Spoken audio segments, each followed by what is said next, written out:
ভাই তো এখানে পেঁয়াজ লাগানোর আগে কিছু সার ওষুধ ব্যবহার করছেন না? কি কি সার ওষুধ দিচ্ছেন? দিচ্ছি সরকারি DIB, Bangla DIB. Hello viewers, আসসালামু আলাইকুম। দেশ এবং বিদেশ থেকে যারা আমার এই ভিডিওটি দেখছেন সবাইকে শুভেচ্ছা এবং মোবারকবাদ। আমি মোহাম্মদ রিয়াদ চলে আসলাম আপনাদের সামনে MR কৃষি টিভির পক্ষ থেকে আরও একটি নতুন ভিডিও নিয়ে। আশা করি সকলেই ভালো আছেন। আলহামদুলিল্লাহ আমিও ভালো আছি। দর্শক, আজকে আমি চলে আসছি হালি পেঁয়াজ লাগানো হচ্ছে এরকম একটা জমিতে। আপনারা দেখতে পাচ্ছেন যে ভাইয়েরা পেঁয়াজ লাগাচ্ছে। তা আজকে আমি আপনাদেরকে এখান থেকে জানানোর চেষ্টা করব যে ভাইদের এখানে কত শতাংশ জমি, এবং আপনারা দেখতে পাচ্ছেন যে এই পেঁয়াজ লাগানোর আগে যে কিছু সার ওষুধ দেওয়া হয়েছে।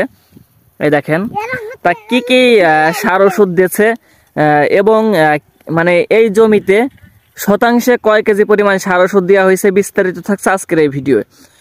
এবং আপনারা দেখতে পাচ্ছেন যে এই পাশে যে কাকা লাঙল দিয়ে যে নালি কাটা হচ্ছে সোজা সোজা, আমি আগেও আপনাদেরকে দেখাইছি।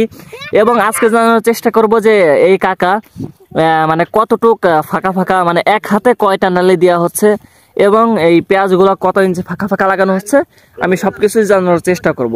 তা চলুন দর্শক, এই জমির যে মালিক আমরা তার সাথে একটু কথা বলার চেষ্টা করি, তার মুখ থেকে আমরা সবকিছু জানার চেষ্টা করি। চলুন সরাসরি আমরা তার কাছে চলে যাই। আসসালামু আলাইকুম। ওয়ালাইকুম সালাম। ভালো আছেন ভাই? এই তো আলহামদুলিল্লাহ। ভাই এটা কি আপনার নিজের মানে নিজের দানা নাকি নিজের হাতের? মানে আমি এই যে আপনার তো অনেকগুলাই ভিডিও করছি আপনার দানার জমির, মানে আমরা যেই জমিতে ভিডিও মানে যেই জমির ভিডিওগুলো দিছি এটা কি ওই জমির দানা ভাই? তার পাশে একটা দিছিলাম সেই জমির। ও সেই জমির দানা না? ও তা এইখানে ভাই আপনার কত শতাংশ জমি? এখানে কম ভাই, 7 শতাংশ জমি। ও 7 শতাংশ জমি না? ভাই তো এখানে পেঁয়াজ লাগানোর আগে কিছু সার ওষুধ ব্যবহার করছেন না? কি কি সার ওষুধ দিচ্ছেন? দিচ্ছি সরকারি ডিআইবি, বাংলা ডিআইবি আর হলো পটাশ। সরকারি ডিআইবি, বাংলা ডিআইবি এবং পটাশ না? ও ভাইয়ের এই দানার বয়স কতদিন? আপনি যে দানাগুলো লাগাচ্ছেন এই দানার বয়স কতদিন? 35-36 দিন। 35-36 দিন না? আপনার ভাই ওই যে আমরা আগে যে ভিডিওগুলো দিছি আপনার দানার ওই জমির ওই পাশের মাঠের, ওই দানাগুলো কি ভাই কোনো সার ওষুধ ব্যবহার করা হয়েছে নাকি? তারপরে আর করছি ভাই। করছেন না? মানে কি কি সার ওষুধ দিচ্ছেন ভাই? মানে কিসের জন্য কি কি সার ওষুধ দিচ্ছেন? দিছি একটা ওষুধ আছে নিরামিষ। হ্যাঁ নিরামিষ, ওইটা দিছি। আর হচ্ছে গোল্ডাজিং না? মানে এই দুইটা ওষুধ কিসের জন্য দিচ্ছেন? দিছি তো দানা সবল হওয়ার জন্য, মানে দানাগুলো যাতে একটু মোটা হয়। ও তা দর্শক, আপনাদেরকে আমি কিন্তু এই ভাইয়ের আগেও কিছু ভিডিও দিছি। এই ভাই যখন দানা রোপণ করে তারপরে আমি দানা কতটুকু হইলেও বিস্তারিত ভিডিও দিছি। ভাইয়ের ওই জমিতে যাওয়া হয় না, হচ্ছে ভাই তেমন উপস্থিত থাকে না ওই জমিতে, সে কারণে আমি ওই জমি থেকে আপনাদেরকে মানে রেগুলার ভিডিওগুলো দিতে পারছি না। ভাই যখন ইনশাল্লাহ ওই জমিতে যায় তখন দর্শক আমি কিন্তু ওই জমির ভিডিওটা আবার দেব। তা ভাই এইখানে মানে এত আগে পেঁয়াজ লাগানোর কারণ কি? আগে ভাই সবাই লাগাইতেছে, আমরা একটু দেখতেছি, আমরা এই প্রথম লাগাইতেছি না, মানে তারপরেও একজনের একটা আশা থাকে না যে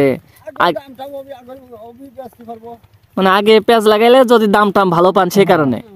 এবছর ভাই সারের দাম কেমন আপনার? এবছর সারের দাম অতিরিক্ত ভাই এবছর, মানে প্রতি বছরের থেকে কি সারের দাম এবছর অনেক বেশি? অনেক বেশি না?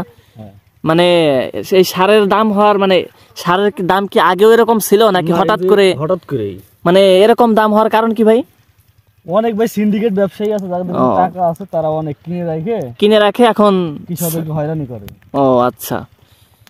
তা ভাই মানে আপনার এই যে পিলিগুলা টানা হচ্ছে এই যে, তাই পিলিগুলা মানে হাতকে কয়টা পিলি পড়ছে? 3টে পড়ছে।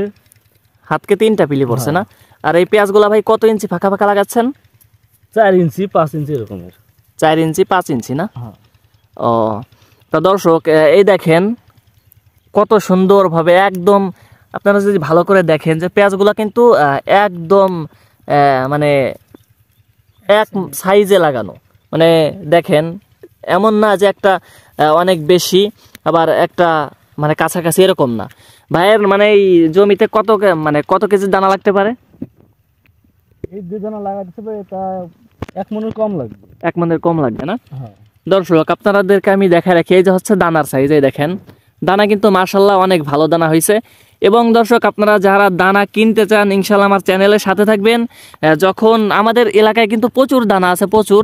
আপনারা যদি দানা কিনতে চান ইনশাআল্লাহ বলবেন, আমি সেরকম আপনাদেরকে ব্যবস্থা করে দেব ইনশাআল্লাহ। আপনারা এখন থেকেই দানা কিনতে পারবেন। যদি কারো দানা লাগে ইনশাআল্লাহ এই মানে আমার প্রতিটা ভিডিওরই ডিসক্রিপশন বক্সে আমার ফেসবুকের লিঙ্ক হোয়াটসঅ্যাপের লিঙ্ক, ইনস্টাগ্রামের লিঙ্ক দেওয়া থাকে। ইনশাল্লাহ আমার সাথে যোগাযোগ করবেন, ইনশাল্লাহ আমি আপনাদেরকে দানার ব্যবস্থা করে দেওয়ার চেষ্টা করব।